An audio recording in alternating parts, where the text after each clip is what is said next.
I want you to imagine something. You're a good person, compassionate, empathetic, kind, but somehow you end up in a situation where a stranger is screaming, crying on top of his lungs, begging for you to stop hurting them, but you don't.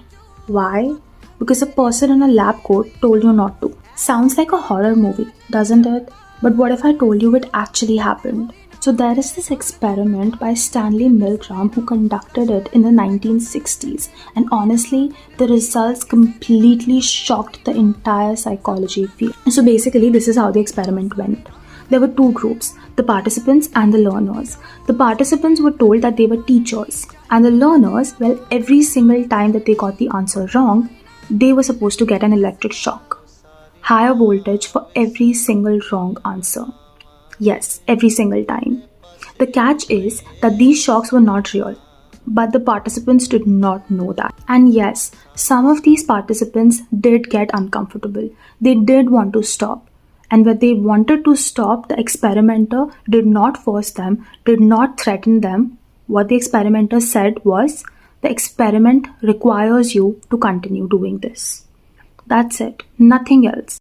And guess what? 65% of people shocked all the way to the maximum level. 65.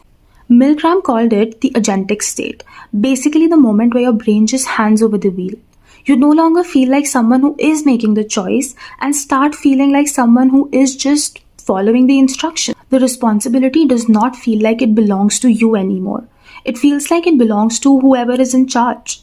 Sounds familiar? Because this is not just a 1960s lab thing. It is your 9 to 5. It is your dinner table. It is that moment where you did something despite not wanting to do it. Why? Because who are you to say anything? And I was just reading up about this experiment the other day, and I feel like it's so important for us as humans to stand up for things that we do believe in, that we do not want to partake in, because our voice matters. Because you know what? If obedience is a real thing, so is unity and so is compliance. So if one of us says something, if one of us actually stands up for something we don't believe in, other people will follow.